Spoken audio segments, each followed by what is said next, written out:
So good morning again. I want to welcome everybody here, all our visitors. Really appreciate y'all, the presence of everyone really here. And appreciate the chance to speak to you this morning. This morning I want us to start in the beginning, or in the beginning again if you were here a couple of Sunday nights ago. I tell you, last Sunday night, Dave came out and said he was going to be talking about Genesis. And I said, oh no, I'm going to have to scrap what I was planning on talking about because I was planning on talking about Genesis this morning. But providentially, thank the Lord, Dave was talking about something else further down the road in Genesis. I'm going to start in the beginning, just like we're saying here. So he was doing something different. I want to start in the beginning of Genesis with creation. So we're going to look at Genesis. Now, the book of Genesis, that name comes from the Greek. It means source, origin, or beginning. And the Hebrew word, the first Hebrew word of Genesis, of the Bible, is pronounced, you'll see that down at the bottom there, it's Reshith down here. It's Reshith, okay? I'm not a big Hebrew person, but just saying. And it means first, as in first in order, or beginning, or it can mean principle, which principle, we know that's a little different, more important, definition. That's what that would be. So Genesis being the first book of the Bible, it's the first book of Moses, and it may well be the first or the most important book in the Bible.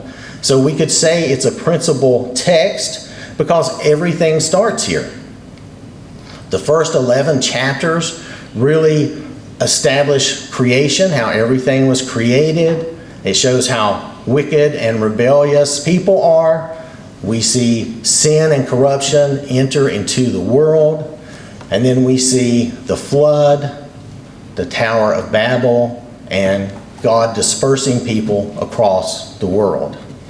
Then in chapter 12, we see God actively begin his plan for our salvation with Abraham, knowing that our salvation is going to come through the seed of Abraham, who is, of course, Jesus.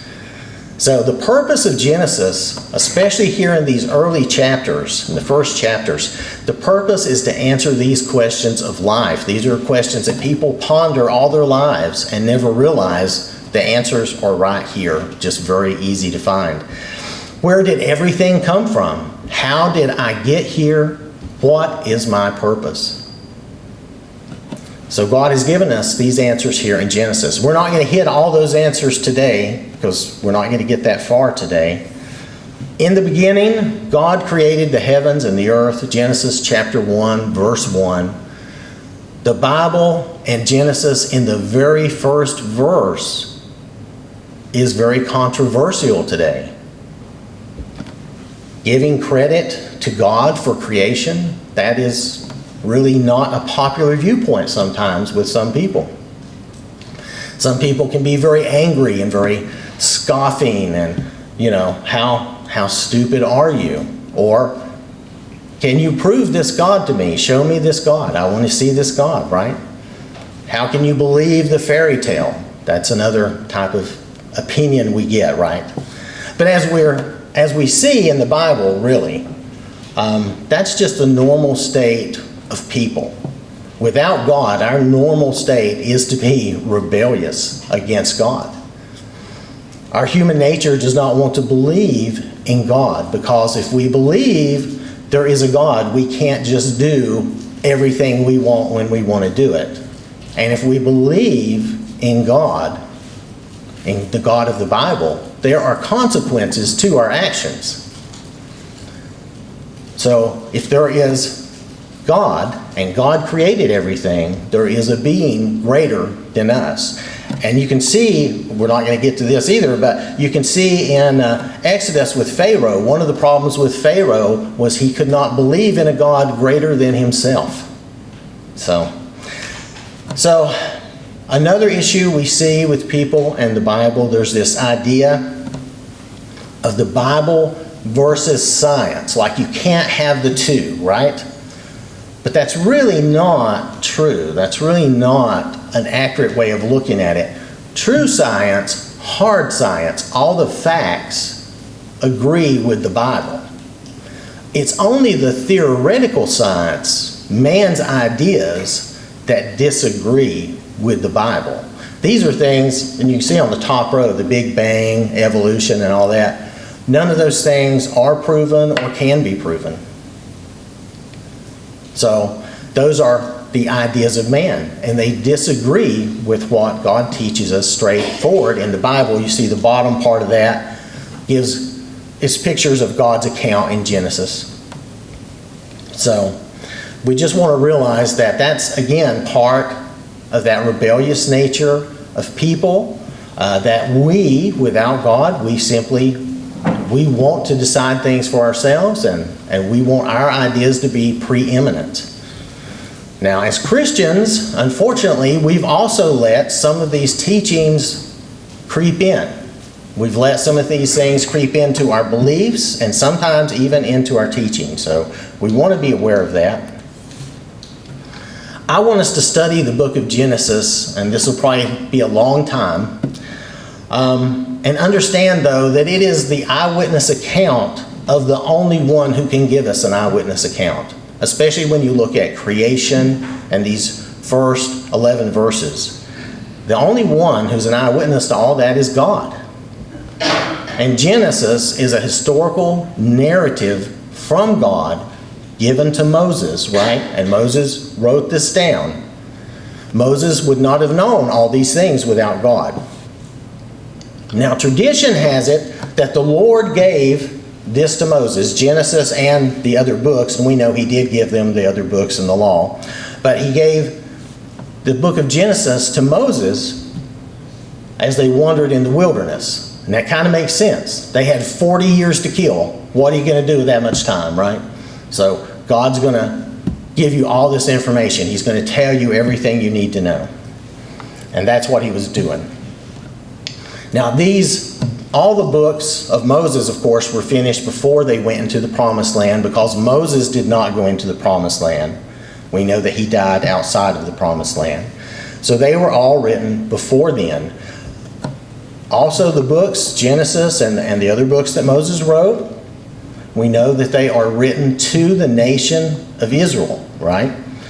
So that they would know their history, and they would know God's law, and they would know the history of the universe. And of course, a lot of that, excluding the things of the law that don't apply to us, a lot of that we can take and understand. Creation is a history of our universe, right? We live in that same universe. So a lot of this we can apply to us, and what doesn't apply to us, we can still learn a lot of good things from. We also want to remember that Genesis, especially because since I'm focusing on that, they did not already know all this stuff. God has given this to Moses, and this is new information for them at that time. Now, they may have known some things. They may have known some family history because they were all descended from Joseph. And Joseph came down that line from Abraham, right? So there may have been some family history they knew. They may have known some things about God, but they wouldn't have known all of this without God relating it to them. So the first thing that God gives us in Genesis is creation, his eyewitness account of what he did. He tells us what he did each day, and he tells us the result. And it was all either, depending on which one you're reading, it was all either good or it was all very good. So I want to challenge all of us to believe God and his account.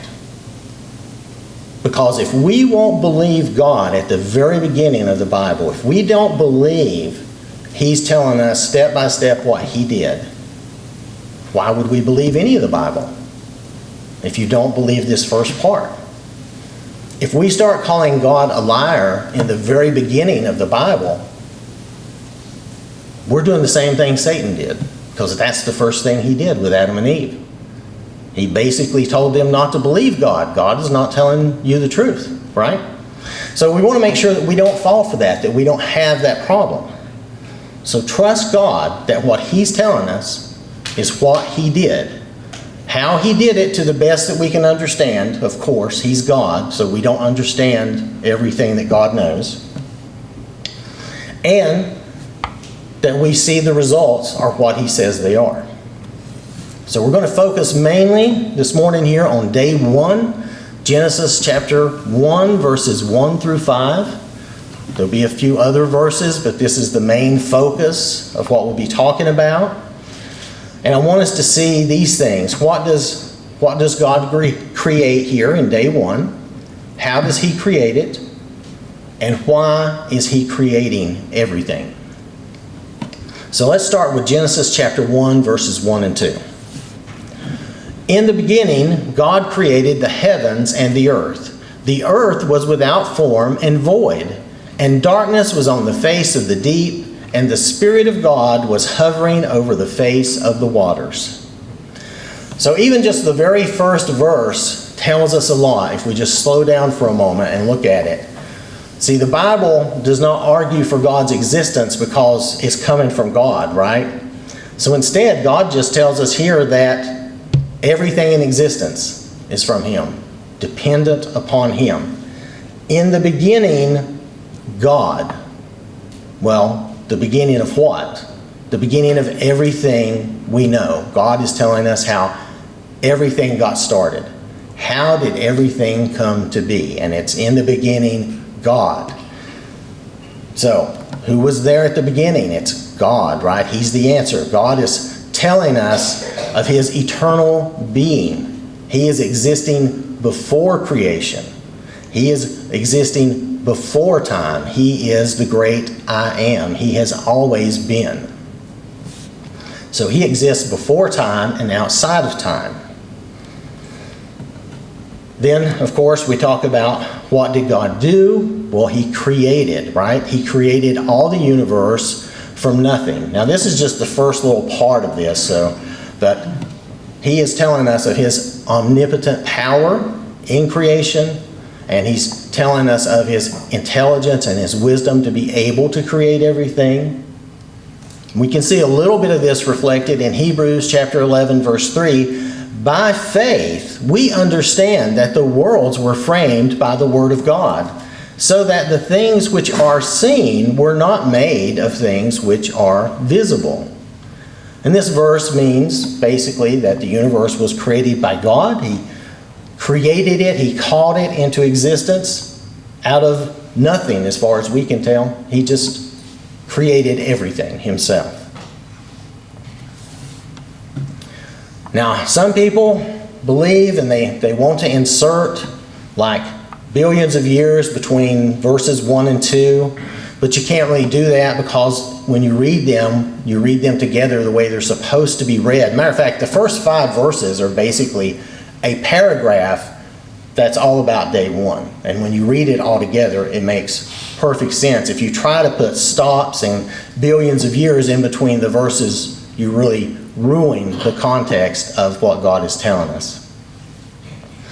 And especially verse 2 can't be part of a summary of creation, because that would mean that the ending of creation, the earth is still without form and void, which we know is not true. So instead, what God is doing, he's telling us step by step what he has done, how he created. And you can read these verses together and see how they flow and understand them. Again, I think I was mentioning something like this in class this morning. If you remove the verse numbers and look at it as that paragraph and read it, you'll see how that reads, how it flows, how they go together. So the first things God created are the heavens and the earth. Now, this word for heavens can mean heavens, of course, or skies. And there's a biblical idea of 3 heavens, because God created heavens, as he stated here, and not just heaven. So let's look at these heavens as they are mentioned in the Bible. The first heaven being our atmosphere, or the daytime sky, you might think of it as. Luke 4, verse 25, but I tell you truly, many widows were in Israel in the days of Elijah, when the heaven was shut up 3 years and 6 months, and there was a great famine throughout all the land. So notice here the heaven or sky was shut up, meaning there was no rain. Well, rain comes from the clouds in our atmosphere, so that is referring to that. Then Luke chapter 17, verse 24, for as the lightning that flashes out of one part under heaven shines to the other part under heaven, so also the Son of Man will be in his day. And we know that lightning flashes down from the sky, again from our atmosphere, and it sometimes flashes around in our atmosphere from one part to another. So again, this is just the visible sky, our atmosphere, this first heaven. Then we have space, or outer space if you prefer. Matthew chapter 24, verse 29, immediately after the tribulation of those days, the sun will be darkened, and the moon will not give its light. The stars will fall from heaven, and the powers of the heavens will be shaken. So the stars will fall from heaven. Well, we know where stars are. They're in space. So that's space. That's that second heaven. Revelation chapter 6, verse 13, and the stars of heaven fell to the earth. Now, this is a bit more of a figurative statement, but if you look at it, it's still the stars of heaven, meaning that if you looked at that as literal stars, it would be the stars falling from space to the earth, right? And we do have a thing where we call them like what, falling stars or shooting stars, and it's just things falling into our atmosphere and burning up. Because our atmosphere, it is a protective bubble for our planet, really, if you think about it. So space is the second heaven, though, and we can see this heaven, and we can usually see it as our night sky, basically, if it's not cloudy and stuff. Then we have the third heaven, which is God's throne. And this is what most of us really, when we say heaven, this is what we think of. We think of where God is, right? Makes sense. Matthew chapter 5, verse 34, but I say to you, do not swear at all, neither by heaven, for it is God's throne. And this is Jesus, of course, teaching us not to be swearing. But then Philippians chapter 3, verse 20, for our citizenship is in heaven, from which we also eagerly wait for the Savior, the Lord Jesus Christ. So we see here that heaven is God's throne. Our citizenship is in God's kingdom or in his realm, and even though it's something we cannot see. And God's heaven is the third heaven. It's something we can't see right now. There's an image here that's kind of a representation of this idea. If you look at the bottom left down here, that's kind of supposed to be our atmosphere, the first heaven, the second heaven's outer space, and this is God's heaven or throne where he dwells. So that's just an image to represent that idea. Here in our verses, and especially in verse 1 that we're looking at, the idea is that God created the atmosphere, space, and his own abode, which we refer to as the heavens, if you look at all three of them plurally. Now at this point, God has not actually formed the atmosphere, just like the earth is not been formed, just like he hasn't created the sun or the moon or the stars, but he's creating the place and the space for everything. Like you clear the ground, you clear and level the ground before you build a house. Or like you prepare your canvas and set everything up before you paint. So God starts by creating the space, the areas he's going to use, and the things he's going to form. And we'll see him form that atmosphere and change the earth in the days ahead. And he'll change the earth to have land and all of that. So notice the things that God made in this first verse, and these are important things to him. He's made his throne in heaven. He's made a place here for all the heavens, and he's made a place for his children, the earth, even though it's not finished yet. He's not done everything he's going to do. But these things are important to him. It's important to God. And because God created all the universe, right, it is all his. But he's making it for us. He's telling us about his creation because it's for his children. And this creation is going to exist until it passes away, and then God will create a new heaven and a new earth. And we see that in Revelation chapter 21, verse 1. Now I saw a new heaven and a new earth, for the first heaven and the first earth had passed away. Also there was no more sea. And Jesus said he had gone to prepare a place for us, and this is a part of that promise. We're promised this new heaven, this new earth, that new city of Jerusalem. And also notice the order here and how he says this, a new heaven and earth. No multiple heavens, because God will be with us and the Lord will be the light. Now if we move to verse 2, we see that the earth was without form and void, right? Now when it says void, it just means that there's no life on it. However, you notice that the Spirit of God is hovering over the face of the water. So it's like a potter taking his chunk of clay. God has the earth there. It's covered in water, but he's not worked on it. He's not done anything to it at this point, right? So it's without form. He's not done anything to change it, and it's void. It has no life. All right, so and it was in darkness. That's right. It was in darkness. There's no light. There's no light yet. And the Spirit of God, as I mentioned, it's hovering over the face of the waters. Now, this word for hovering is similar to what we see in Deuteronomy. This is a part of Moses' song before they go into the Promised Land and he dies. So, Deuteronomy chapter 32, verse 11, as an eagle stirs up its nest, hovers over its young, spreading out its wings, taking them up, carrying them on its wings. So it speaks of God's loving care for Israel in this specific case for his children. It's a protective and caring action. Here with the Spirit of God, we see it involved in creation. It's hovering over the waters, maybe preparing the water in some way. We don't know. It's not elaborated and it's not given to us.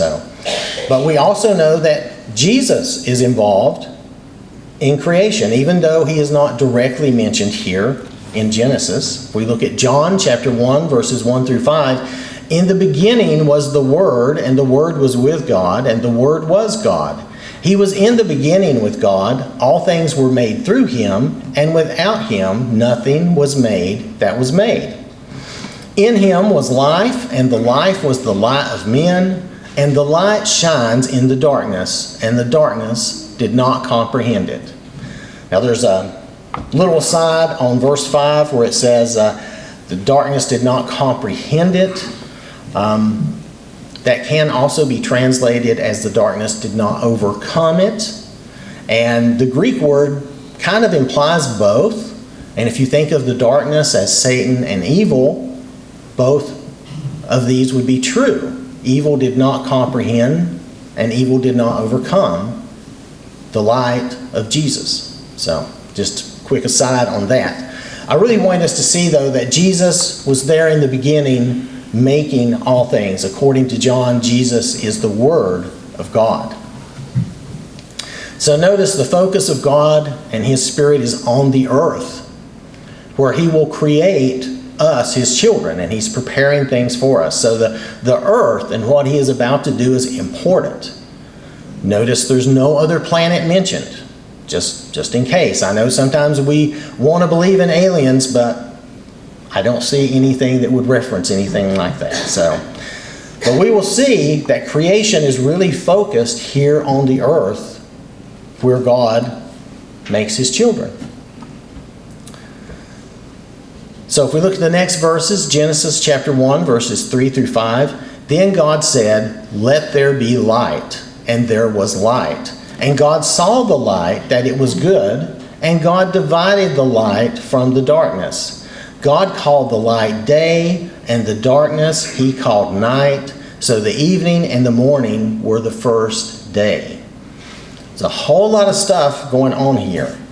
Here, God simply speaks, and his will becomes reality. What he says is what happens.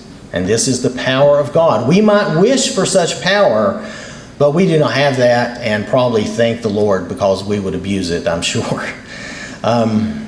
So this is the power of God. It's the power in His Word, and the Word, who John refers to, is Jesus. Now, some dispute over this idea of light being created at this point because there's no sun. But I want us to see what we are told about God's glory in Jesus in Revelation chapter 21, verse 23.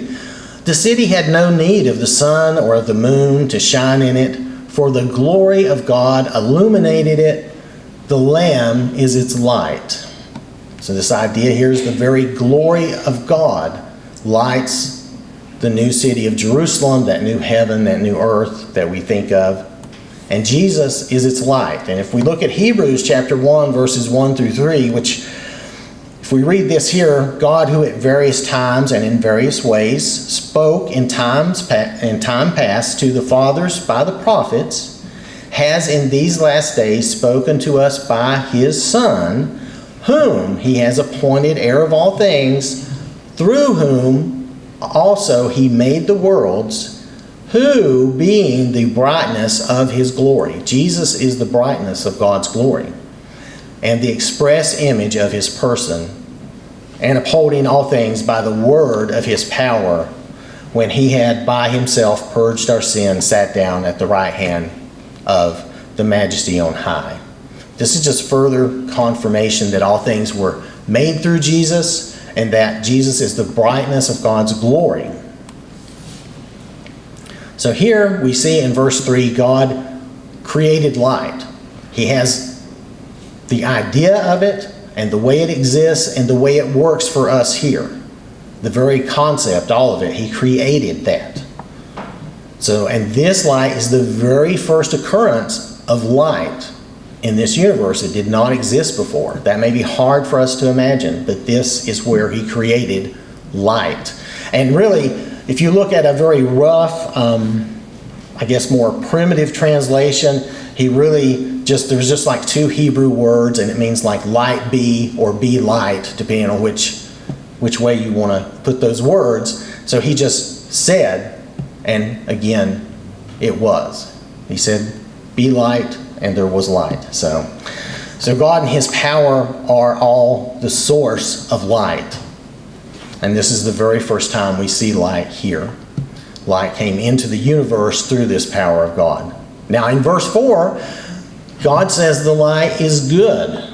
Now this word in Hebrew, it means it's beneficial, it's pleasant, it's a positive and precious thing.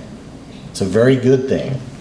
Then, well, He says good. He didn't say very good, so I'll take that. But then God divided the light from the darkness, creating day and night. So understand that God is creating the very concepts that we're reading about here. Night and day, as well as the actual occurrence of a night and a day, which He's causing to happen. And He just created, here when you read this, He just created time. And a way for us to measure time. So that's why I say there's a lot going on here. He creates the light, He creates time, He creates the day and the night. Now again, some people will say this is not possible because there is no sun, but God is the light, so it doesn't really matter if the sun exists at this point or not. So this also implies, to get that day and night effect on the earth, this also implies that He creates or causes the rotation of the earth. So that way you would have that day and night cycle going on. And again, the earth is God's focus. He's preparing it for us. He's preparing all these things for us. Then we have the last sentence in verse 5. God pronounces this time that has passed as He created. So the evening and the morning were the first day. Now the Hebrew word for day, it can be used figuratively, just like we use our word day. We say stuff like back in the day of the dinosaurs, and it's just a reference to an undetermined amount of time. It's It's a reference to ages past, that type of thing. But that's not the context here. That's not how God is using the word day here. And actually, God is explaining what he means by day 3 different ways here. The evening and the morning, in other words, the night and the day, he just created each of those roughly 12 hours together, adding up to one day, right?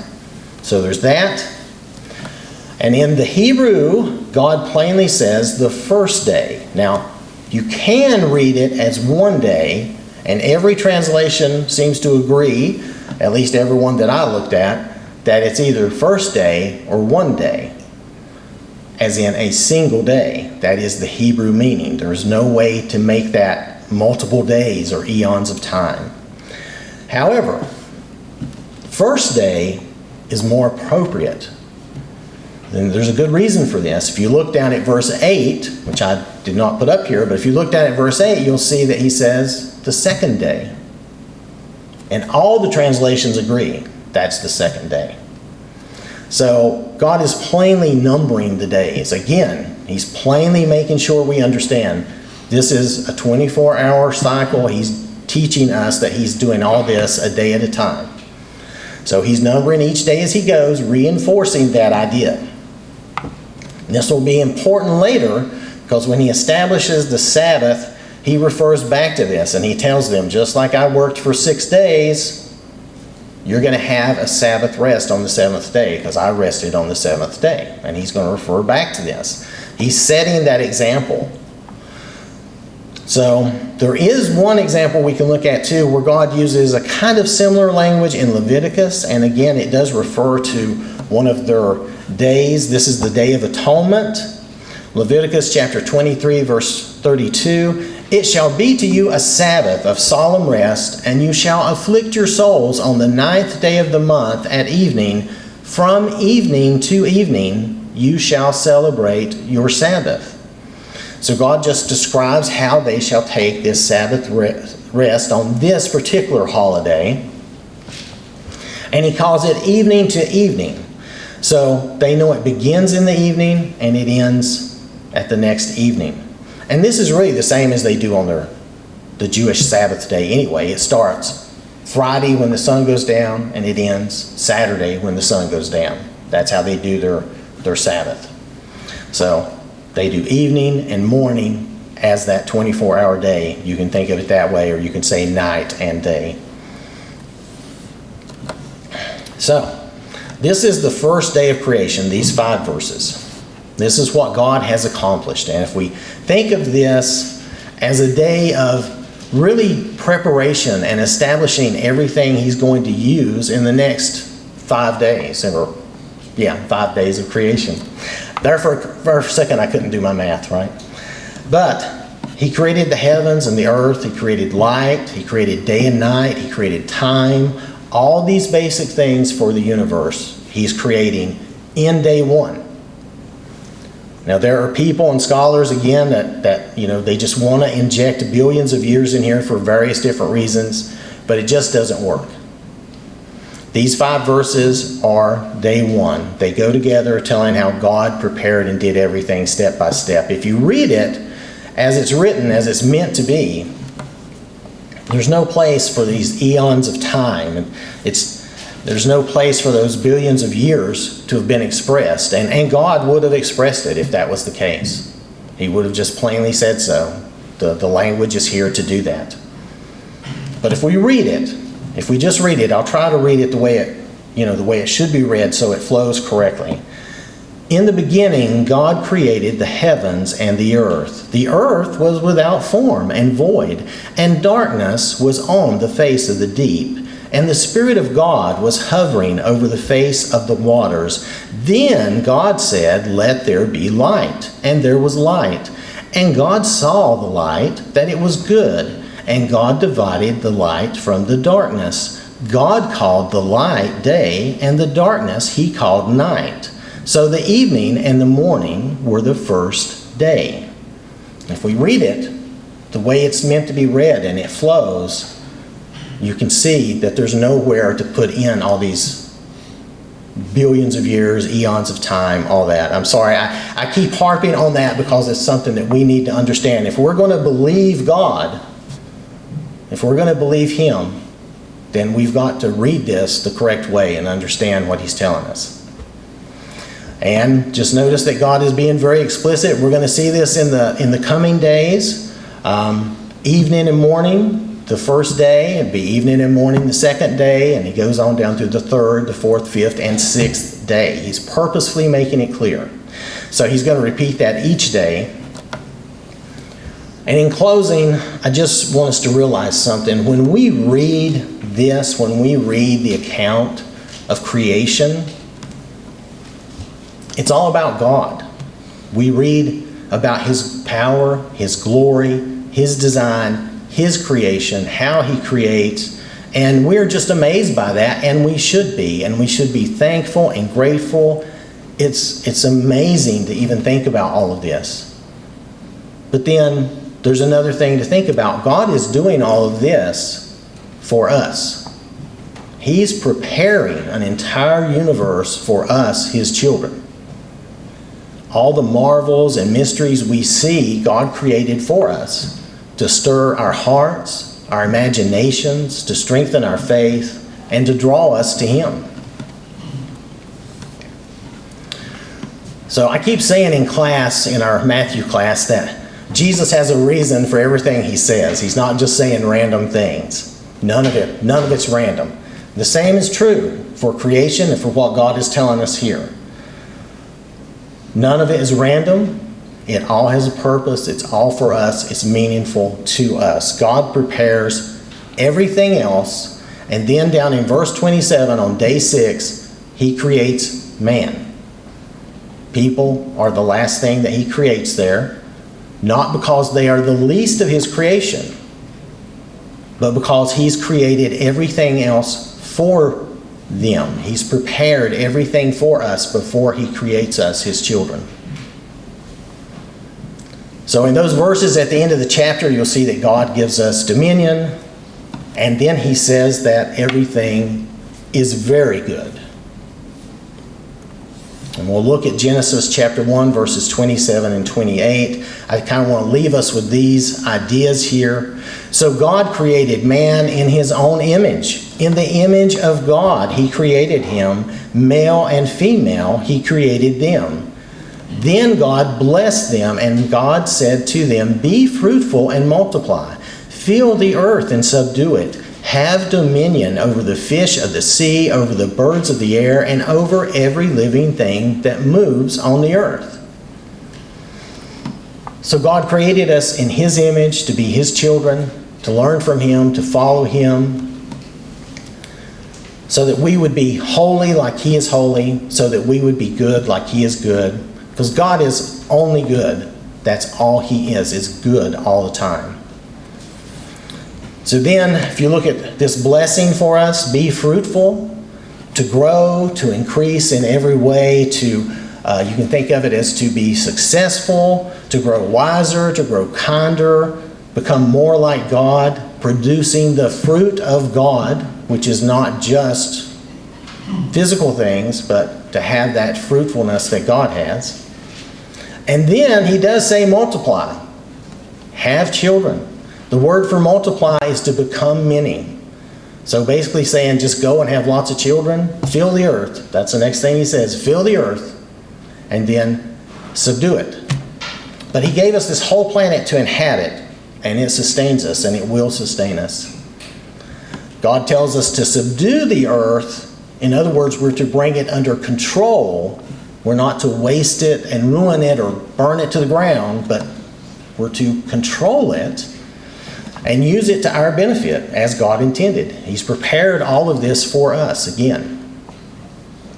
Finally, God tells us, have dominion. Rule over the animals, every living thing. And remember, to rule is not to abuse or destroy. To rule is to care for, to tend to, take care of. It's being a shepherd like the Lord is a shepherd to us. So today, if your life doesn't feel fruitful, if you don't feel like you have a purpose in your life, God has a purpose for you. You can always be fruitful for God in so many ways. And He's always planned and created everything for you, for all of us. From the very beginning, He was doing all this work for us. He created all these things for us. And the Lord will forgive you of any sin. He will free you from any burden you may have. And if there's anything that we can do this morning to help you with that, please let us know. As we stand and sing, we're going to sing 326, Trust and Obey. That's 326, Trust and Obey.